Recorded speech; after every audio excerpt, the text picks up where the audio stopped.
PodCastle, episode 539 for September 11th, 2018. Godfall by Sandra Odell. Rated R for gore and mild body horror.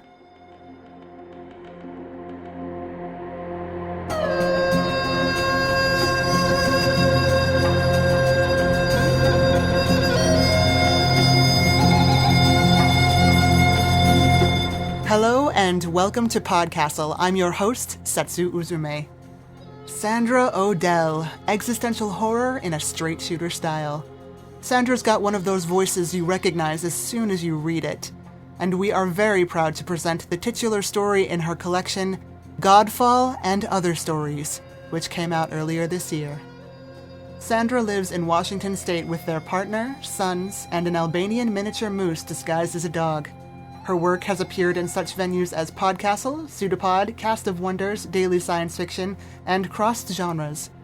Her most recent story collection, Godfall and Other Stories, was released by Hydra House Press in April 2018. You can learn more about her work online at writerodell.com, follow her on Twitter and Facebook, or become a patron at patreon.com/writerodell. We are also very excited to welcome today's narrator, Anson Mount. Anson Mount is perhaps best known for playing Captain Christopher Pike on Star Trek Discovery. Previous roles include Cullen Bohannon on the AMC television series Hell on Wheels, and Black Bolt in Marvel's The Inhumans. He and his producing partner, Brannon Edgins, host their own podcast called The Well, featuring interviews and stories about creative inspiration from some of today's most dynamic artists, celebrities, thinkers, and innovators. Links will be in the show notes. And now, check the filter in your gas mask, put on your protective gloves, and enjoy the story. Godfall by Sandra M. Odell. Narrated by Anson Mount. Tully brought the skiff in from the south. The blue mountains of Maya's feet rose against the sky, each toe adorned with a massive gold ring, inlaid with cobras, crowned with lotus blossoms. By the looks of the gold and white flags, the feat had already been claimed by the Vatican. It must have galled Pope Innocent XVI to accept the UN award for the feat of a Hindu god. The god's legs rested to one side, knees slightly bent, thick thighs leading to the fleshy invitation of her belly.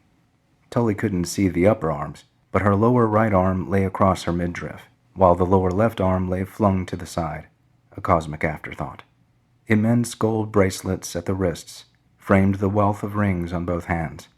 Beyond her breasts would be the treasures of her shoulders and head. This looked to be a good haul. Plenty of gold and industrial-grade diamonds in the rings. Uranium and other heavy metals could be extracted from the bones. A rush of wind brought the mingled smells of iron, copper, patchouli, and a special scent that was distinctly Maya. Tully couldn't think of any other way to label it. The think boy who figured out a way to bottle that scent would make millions. Marco nodded in the direction of the UN flyers patrolling the boundaries of the fall zone. The dogs are out in force. Tully allowed himself a moment to admire the view of the younger man against the forerail. Dark skin, dark hair. Nice ass. Too bad Marco had signed on as a helper. Tully made it a point never to mix business with pleasure. They're just doing their jobs, he said. Marco looked up. How long did you say we have? Tully squinted at the flyers circling the distortion in the air high above Maya's midriff. The tangle of colors, the improbable angles that echoed in his joints, made them want to bend in sympathetic symmetry. He returned his attention to the controls. Gates always made him a little queasy. It's still small yet. The UN says 3 days, maybe 4. He eased the skiff around Maya's toes to the tops of her feet, dark with henna. Workers on the maze of scaffolding in the ankle creases watched them pass overhead. A message ping warned that the skiff had violated Canadian airspace and should depart immediately. With a slurp of coffee and an acknowledging ping, Tully turned the skiff over the ankles to Maya's calves. The Canadians had ground-to-air missiles. Maya had settled into the ground 5, maybe 10 feet. In the muggy heat, it wouldn't take long for the god's skin to pale to a metal gray. Then she would start to swell and stink. It would be bad. With any luck and a returned call from Ollie Bob, they'd be long gone by then. A mob, maybe 500 strong, milled around the Red Cross tent city set well back from Maya's outflung left hand. They screamed at the flyers, at her most revered corpse, at the scrapper teams plundering Maya's remains, at the aid workers searching for survivors in the surrounding rubble of stone, steel, and shattered lives. Radio chatter claimed at least 3 million dead, possibly as high as 5.5 million. Marco settled on the front deck. "You think the mummers are already here?" Tully took another sip of coffee. After the bumpy 18-hour nonstop to the subcontinent and the 4-hour flight inland, the inside of his eyelids felt like 40 grit sandpaper. "I've never been to a fall where the mummers didn't get there first." Marco put his back to the railing, dot of locks flapping around him. "I used to think about them all the time as a kid, you know. I still have every issue of the Mummers Parade." Great. A fall fanatic. Tully hadn't scoped that out when he took Marco on. It was going to be a long scrap. Dagda fell first. His ornate leather armor filled with the sun and his hair a gold tide in the Irish Sea. Millions dead. 2/3 of Dublin destroyed. Numb with grief and the scope of the devastation, the search for survivors continued until the sky split wide and the worms tumbled down for the feast. Massive, eyeless, segmented horrors. They swarmed over the body, tied themselves in knots to gouge out massive chunks of flesh and bone. They devoured every bit of skin or drop of blood, no matter where it fell. Concrete, wood, stone, metal, or human flesh. 12 hours later, the sated worms rose from the devastation and returned through the hole in the sky to the unknown, leaving a cold, sinking confusion in their wake. Tully sat down at a clear point halfway between Maya's ankles and the backs of her knees. 10 minutes later, the UN approved his acreage request, and together he and Marco secured the skiff, pitched their tents, and set the claim lines. This close, the smell of patchouli was overwhelming. It coated the inside of Tully's mouth, clung to his clothes and hair. A dozen or so other independent scrappers had set up similar camps. A few had already set their hooks and started torching lines into the blue skin to mark for later harvest. So long as they stayed clear of the choice beds, most corps and countries didn't have a problem with the smaller licensed operations picking at the scraps. While Marco made fresh coffee and heated dinner pouches, Tully went around to other camps for introductions and scuttlebutt. 1 or 2 crew chiefs greeted him with suspicion, newer claimants judging by their high-strung nerves and clean skiffs, but seasoned scrappers welcomed him with cautious camaraderie. Farther down the calves, he was pleased to find Lovi Topaka leading her own team. They'd worked together at Manitsok when Sedna fell, and he'd pulled her out of the wreckage in Athens back in 21 when a stretch of scaffolding collapsed under the weight of Athena's skin. Lovi offered him a flask and a comfortable crate for a quick sit. "You hear about Richmond and his crew?" Tully took a sip, passed the flask back. "Yeah. Did any make it out?" "Not a one. The UN said they lost maybe 1,000 men and a couple of million in hardware to the worms." Tully let out a low whistle. "Were their estimates off for the gate?" She shrugged. "No idea. I'm just glad I got held up with repairs. You?" Just came off of Apollo and couldn't close the payout in time. I did okay, though. He did even better if you didn't count how Edgars and Victor had walked right after hearing the news, or how he'd had to scramble to find a new hand willing to sit on call until the next Godfall. Tully couldn't blame them, though. There were old scrappers and bold scrappers, but... Lovi nodded and took a drink. She offered the flask a second time, slipped it back in her shirt pocket when he refused. "It's rough work, you know. Just because you make it doesn't mean you'll..." Her words gave way to uncertainty. A touch of darkness and fear, not at all like the Lovi he knew. Tully slid his foot to the side until his knee bumped hers. "Hey." Lovi blinked, shook her head. She gave him a lopsided smile. "Sorry. Scrapper brain. You know how it is." "All the time." The touch of fear returned, then settled out in her shrug. "It's like it's on the tip of my tongue." Tully understood that too, fear and all. Scrappers made their livings off of death. Forgetting things was the best way to stay sane. Lovi looked past him and made a small, irritated sound. "Shit. Mummers." "Huh?" Tully turned around in time to see a troop of masked figures in brightly colored robes, playing drums and bells, go by in 2 skiffs. "Yeah." Marco was asking about them. "One of your new boys?" "The only one." Lovi looked at him sidelong. "He cute?" "Of course. Knows his shit, too." Tully watched the troops skirt the outside of the claims barriers. "He's hot on the mummers." "You kidding me?"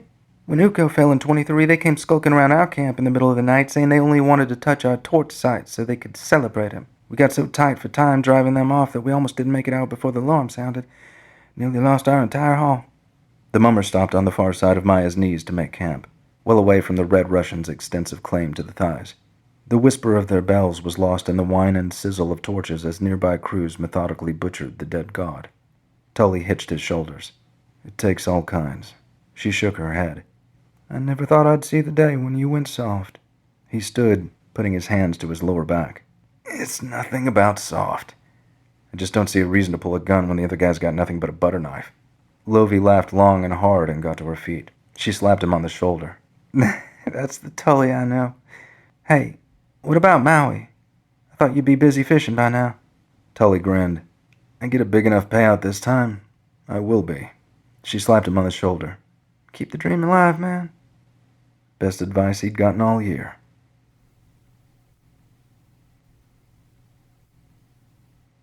Odin, Guan Yin, Raven fell in the space of a year. Nikong and Jok 2 years later. Hardline Christians claimed the end times were upon the world and all should repent. Buddhists saw the end of the wheel and settled down to wait. Environmental activists blamed European conservatives, Israel the Hebrew states, Egypt the West African collective, Canada the United States, space proponents the grounders. Suicide rates spiked worldwide. Thousands of Godfall survivors went mad. Troops of Godfall fanatics took to traveling from site to site to honor the corpses of the dead gods. Where had the gods come from? What had happened to them? And what were the worms? The top 2 inches of Maya's skin curled over itself and dropped slowly to the deck of the skiff, secured halfway up her lower calf. Properly cured, the epidermis could be fashioned into fireproof leather or body armor that could stop a .50 caliber round. The trick was getting it off the body without passing out from the stench of patchouli and burning meat. Tully extinguished the torch, set it on the plank, then climbed down the scaffolding to the skiff 3 meters below. Marco stacked the folds of blue skin into large non-reactive plastic bins. Buckets at the corners of the box spigots captured anything expressed under the weight of the folds. He wore a godskin jumpsuit and industrial-grade nitrile gloves identical to Tully's. This shit gets worse all the time. The complaint sounded low and fuzzy through the comm in Tully's breather. Tully stripped off the breather, gagging with that first breath. Someone had filled his mouth with dead rats and cotton and added lead weights to his eyelids. He and Marco had set to work immediately after dinner the night before and hadn't slept more than a dozen winks apiece since then. He pulled off his welder's goggles. Still pays well. That's all we got to... Where the hell are the spare filters? Don't ask me. They were there when I changed mine out a little while ago. Well, they're not there now. I can't work up there without... Here they are. You gotta put things back where they belong. We don't have time to go looking for every little thing. Marco stared at Tully for a tense moment, then turned back to stacking. Whatever, man. Fuck. Tully ran a hand through his hair. I'm gonna go make some coffee. Marco shrugged. Tully went forward and set water to boil in the thermos. All around the skiff, scrapper crews worked double time, stripping everything of value from the dead god, an efficiency of gore. Far above, a swarm of flyers surrounded the gate as it throbbed and thrummed, intent on mapping its every nuance. He was getting too old for this shit. His father had been a scrapper before he'd settled down to raise a family. Exercise, fresh air, good money, his father said. The good old days. He never mentioned the broken bones, the stench, having to leave a payout behind or risk not making it out in time. Tully dropped 2 coffee bags into the now boiling water and waited. He would make it big with this haul and catch the first flight out to Maui. No more scrapping for him. When the thermos timer flashed, he filled 2 mugs and carried them aft. He nudged Marco with an elbow. Hey. The younger man looked over his shoulder, squinted through his blood-splattered goggles. Tully held out the mug. Take 5. Marco pulled off his breather and accepted Tully's apology. They sat together in the caffeinated silence until Marco spoke up. What's it like for them, you think? For who? The Indians. They had another Godfall. This is, what, the 3rd, 4th? Tully rubbed his eyes.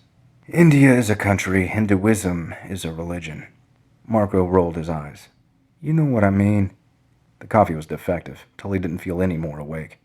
Yeah, but that doesn't mean you have to get it wrong. Does India care? Sure they do. They just lost millions of people in a major city. Do the Hindus care? Of course. Gunga, Shiva, and now Maya. 3 gods in 8 years line a lot of wallets, but it can't be easy on the faith. Marco grunted. You think they still believe? The Christians are still hanging on after Jehovah fell, so why not the Hindus? Seems to me they'd have the better claim. They still got hundreds of gods to go. The silence stretched another few sips. Marco crumpled his cup. I saw the mummers last night while you were setting up the bucket feeds down below. They were singing and dancing up a storm. The skiffs all lit up like they were having a party or something. Tully stifled a yawn. You ever think about them? Why they do all that shit? Not really. Marco sucked on the ends of his mustache. Why not? Tully considered their progress since the first cut. They should be able to make it to the top of Maya's right calf by early afternoon. If they busted ass, they could make it a third of the way up her left calf before midnight. No harm, no foul, so long as they keep away from my operation. Yeah, but what's in it for them? Marco persisted. It's not like the gods can hear them, so why the big party every time one of them comes floating down from the sky? You never hear about them getting excited about the scavengers. Tully chuckled. Dead gods don't eat you if you get in the way. The younger man fiddled with the cuffs of his jumpsuit. Yeah. Listen, if it's okay with you, I was thinking about heading that way tonight. Check them out, see what's going on. Tully shook his head. No can do, I need you here. What's the need? It'd only be for a couple of hours, and the radio says we got 2 days at least. Tully yawned with his whole body. Maybe he needed a coffee IV. A couple of hours is another 5 yards of skin. You signed on to work, not get a leg up with the tambourine band. Marco snorted. Work shit. I can go when we bed down. If we can spare the hours, you're going to need to sleep so we can keep going. Marco laughed. The sound died when he noticed Tully didn't join in. That's bullshit. You know that, right? Tully pointed at the gate writhing far overhead. The unraveling knot of reality had taken on a blue iridescence, the color of Maya's skin. I know what I see. And that says, you stay. Marco threw his cup into the garbage. Fuck that, man. You can't make me work all the time. I got rights. Not enough coffee, never enough sleep, and Marco mouthing off. Not what Tully needed. Sure I can. You work or I slash your percentage. Marco got to his feet. The hell you will. It's a piss-ass 15%, but it's mine. We got a contract. Marco glared down at him with such pure loathing, Tully had to laugh. He stood up, topping the younger man by a good 3 inches. You gotta live long enough to collect, kid. Get on up there with the torch and I'll spell you here. I want at least another 8 yards before we break for lunch. By the time Pele fell on Kilauea, humanity had learned to identify the look of the gate that set the talks ticking for the worm's arrival. The dead gods promised resources to a starving world. Gold, uranium, calcium, iron, sulfur, phosphates, diamonds, and more. Soon every country had a plan to get scrapper teams to a Godfall site and safely away before the worm gate opened. The faithful revolted against this final insult. The bombing of Mecca when Jehovah fell on Jerusalem and nations divided the remains.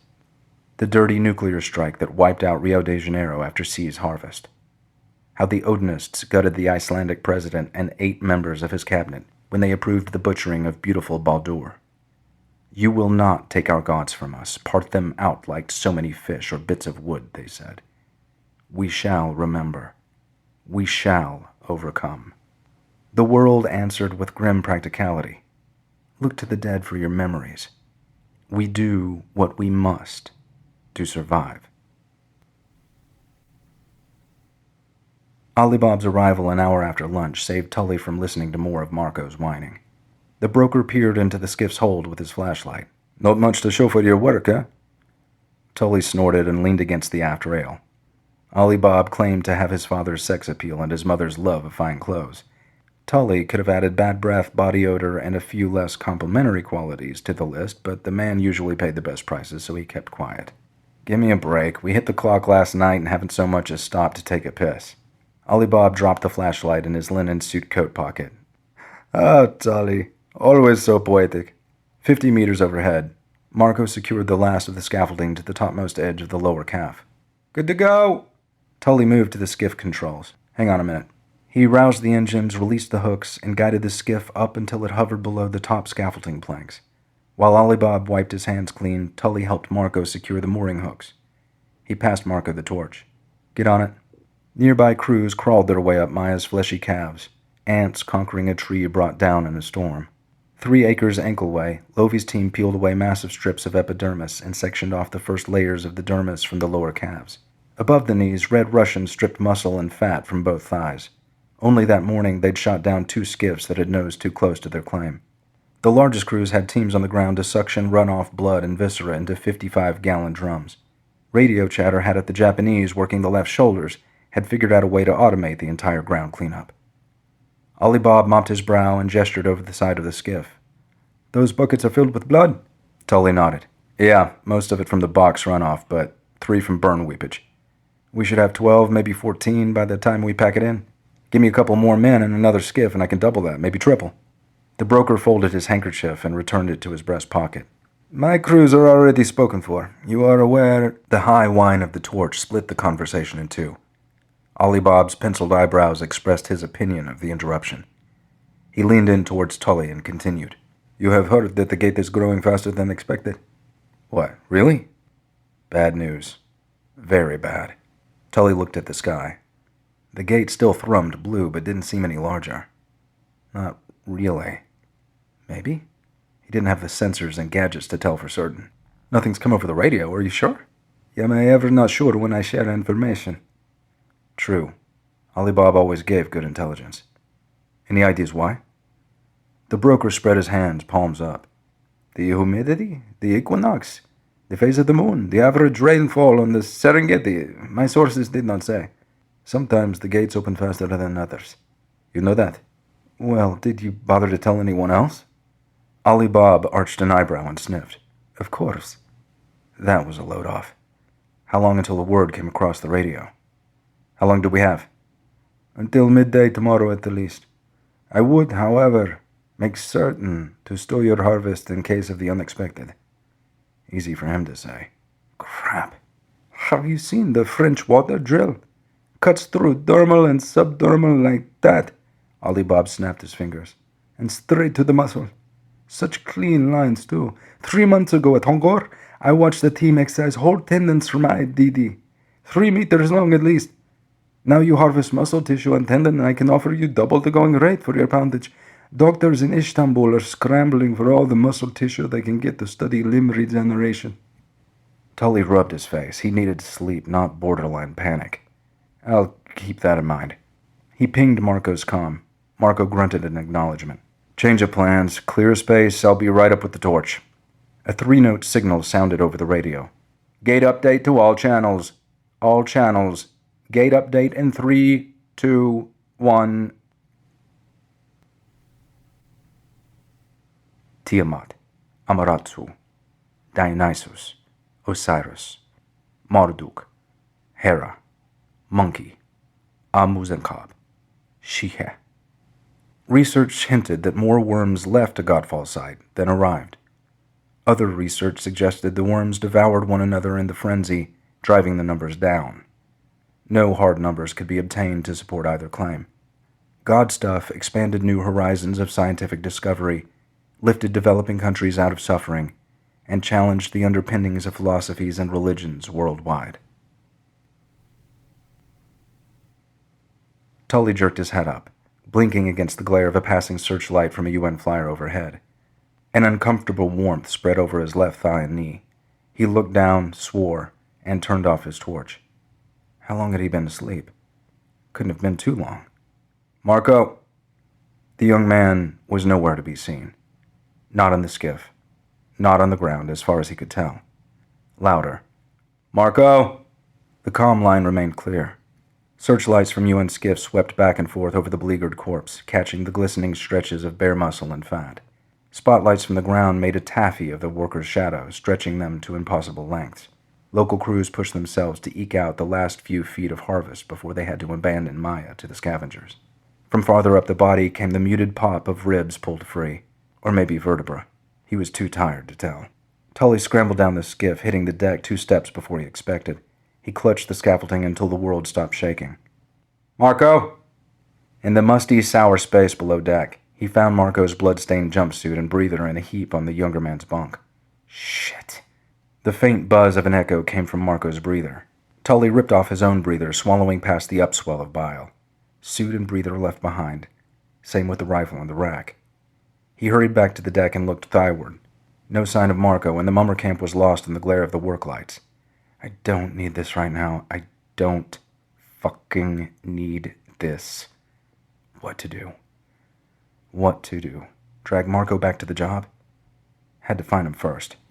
Tully focused on the bloody expanse of his harvest claim, stretching to an equally bloody gate far overhead. Red? How did it get red?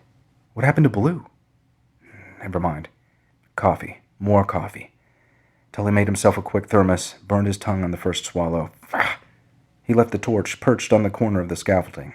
Should he pack it up? Another swallow and a third. He'd have to finish the packing, secure the barrels of blood and plasma down below, load the skiff himself. It would go faster if Marco had hung around. Fucking Marco. Fucking mummers. Fucking fuck. The radio was filled with the usual prep chatter for a clear out. Crews called in commands, supply requests. A few called in for loadout clearance. No news about the gate. If he held off until dawn to load out, he could get at the subdermal layers, maybe even the fat or some of Ollie Bob's muscle. A bigger payout meant fishing and no more scrapping. Ever. Screw Marco. Let him live it up with the tambourine brigade. He dropped the kid off at the nearest bus stop on the way out. Tully carried the thermos, a spare breather, and the rifle back up the scaffolding. He was stupid tired, not tired stupid. He never worked a scrap alone without a gun in easy reach, just in case. He sparked the torch to life and set to work.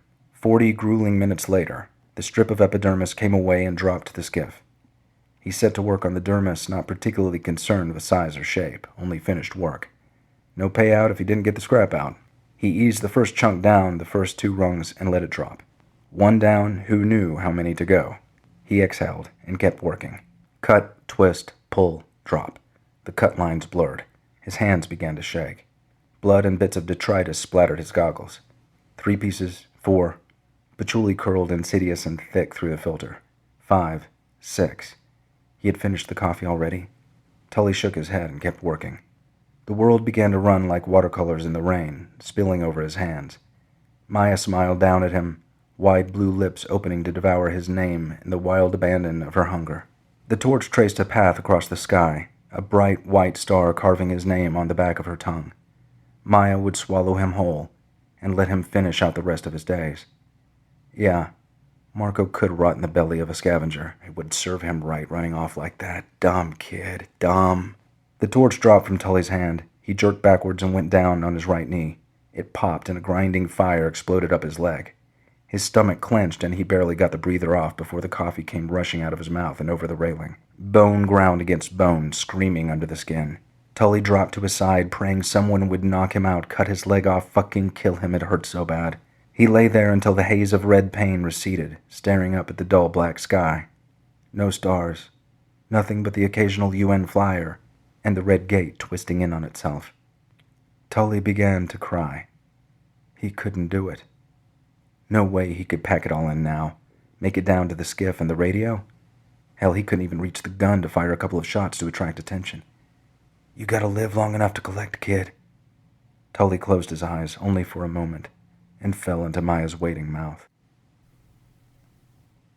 Isis. Buffalo Woman. Inanna. Amadioha. Nalyad. Pan.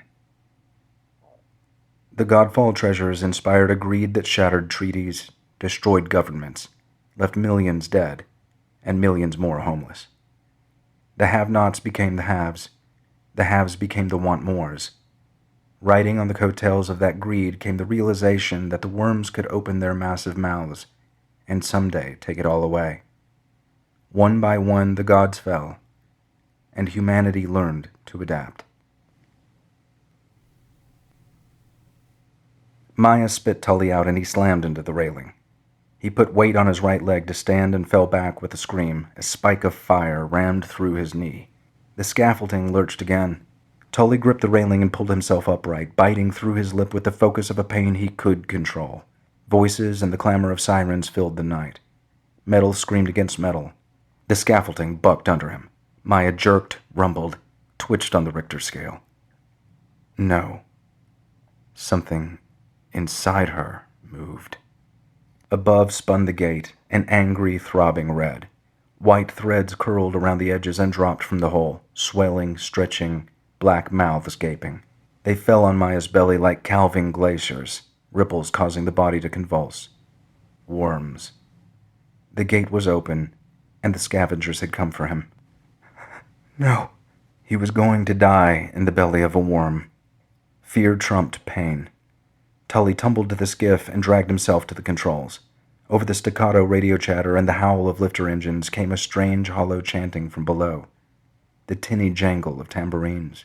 He pulled himself along the rail until he reached the front of the skiff. Far below, in the strobe of shadows of the UN searchlights, figures moved at the base of his claim. He caught the flash of gold, the swirl of scarlet. How many? 5? 7? More? The figures gathered around the blood buckets, and there came the pop of a seal breaking open. Tully clutched the rail. Hey! The gate's open! Get out of here! He swung the skiff spotlight around and down. A dozen mummers stood around the buckets, hands raised.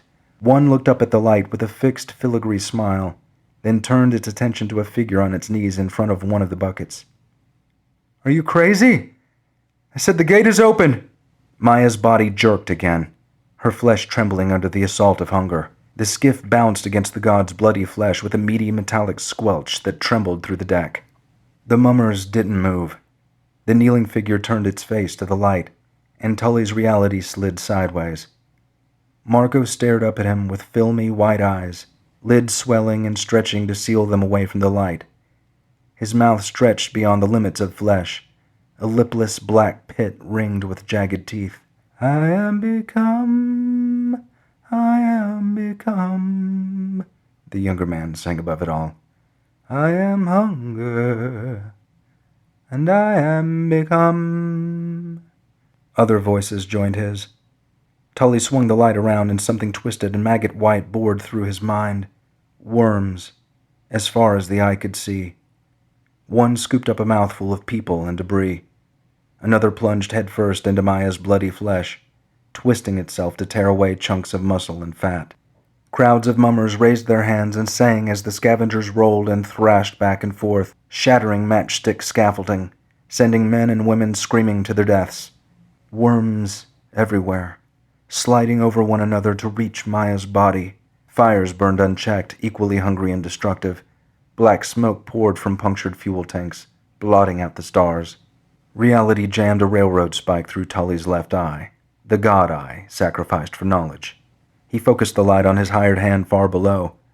No one left behind. No. One. Marco! We have to get out of here! Marco dipped both hands into the bucket and bent his head to drink. The mummers' chant rose to a strange ululation that clashed with the strident voices coming over the skiff radio. All remaining crews are to evacuate the site immediately. Repeat. Get your skiffs out of here! Leave the carts, damn it! Evacuate the site immediately. UN forces.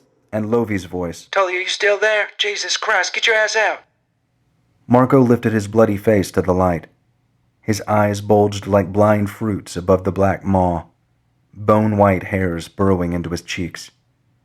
In the pool of light, Marco stretched like old-fashioned newspaper putty, distorted along the X and Y to an infinity shown in his beatific, bloody smile. Tully's mind filled with a throbbing sonic scream, the gut-wrenching sound to herald the end of all things. Death, rebirth, and death again. People, civilizations, gods, changed, made new, renewed. People made new. The death of faith, the birth of reason, someday to cycle round again. Marco expanded, became a bloated, corpse-white, writhing creature of endless hunger for sweet god flesh and all reality beyond. As the newborn worm plunged into Maya's bloody flesh, the mummers raised their arms and sang its praise. The spotlight popped and sprayed Tully with shards of hot glass. The world went dark for whole seconds before the gate aurora and the strobing lights of fleeing ships brought it back to life. Far below, the mummers, the thing Marco had become, were gone. Tully stood at the rail, unable to move, until a yellow spotlight from above pinned him to the deck. A voice, harsh and commanding. Get your ass up here now! He turned his face to the light, stepped away from the rail, and collapsed. A cargo skiff, rough hands. Lovey's voice from somewhere near. "Get us clear!" Up, up, up they went and headed north at full speed. Away from the god, away from the worms. And something else Tully couldn't remember. 2 men carried him down below to Lovey's bunk space, stripped him out of his jumpsuit, splinted his knee. Lovey clambered down the stairs soon after, shaking with anger and something more. Fear. She was afraid. "What the hell were you thinking, huh? Were you trying to get yourself killed? Jesus, Tully, I can't believe you." One of the men shot him up with something. Tully's bicep burned, and then a languid warmth poured through him. "Sorry, I had to..." "Had to what? There's nothing so important that you needed to hang around back there. You heard the klaxons. You could have been killed." "I wanted to get to the buckets." Tully blinked the world back into focus. "Yeah." Lovey dismissed the men, grabbed a towel, and began to clean his face and hair. "Well, next time, leave him. What about your new man?" Something white and barbed slithered through Tully's memories and out again. He looked at the bulkhead. Lovey swore and kept working. She fed him sips of whiskey until the world took on a golden hue. "I should have left you, you know. You know that, right?" Tully nodded, drifting in the shadows of her words. "I should have, too. Those things were... Her hand stilled on his cheeks. She looked over his head, her gaze distant, fixed on something he could almost see and was terrified he might. "There were things, weren't there? I thought..." Tully licked his lips. "Thought what?" Lovey shook her head and chuckled under her breath, an uneasy, brittle sound. "Never mind. It's not like I could ever leave my man Tully behind." She stood. "Anyway, I'm heading topside. You rest here and I'll check on you later." He grabbed her hand. "Don't leave me." She leaned down and kissed him on the lips. "I got to check on my boys. I'll be right back." Tully couldn't breathe. He smelled patchouli and blood, heard the distant ringing of tambourines. He held on tight to the only proof he had that he hadn't been left behind while the scavengers devoured his world. "But you're coming back, right?" He couldn't make sense of the words, but they felt important, so he said them. "I said I would, didn't I?" He nodded. Yeah, you did." And let her go, his hand cold without someone to hold on to. Another kiss, and Lovey walked out, closing the door behind her. Tully settled back on the pillow, thoughts circling themselves like sharks. He'd ask Lovey for another shot of whatever it was when she came back. She was coming back, right? She wouldn't leave him alone with something. Tully shivered in spite of himself and burrowed under the thin blanket. He stared at the bulkhead until visions of scavengers gave way to fishing boats off the coast of Maui, and he closed his eyes.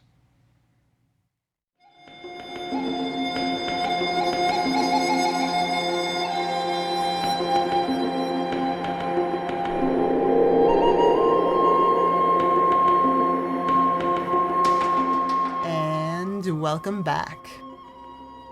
Sandra said that ideas can come from anywhere, including the bottom of the ocean, feeding on the bones of long-dead whales. I counted about 33 gods from at least 13 different traditions in this piece, and it got me thinking about what we do with long-dead bones today. Not just the physical remains of these traditions, but the intellectual and cultural ones as well. UNESCO, or the United Nations Educational, Scientific, and Cultural Organization, named the first World Heritage Sites in 1978. The organization has since dedicated itself to identifying, protecting, and preserving the cultural and natural heritage of outstanding value to humanity around the world.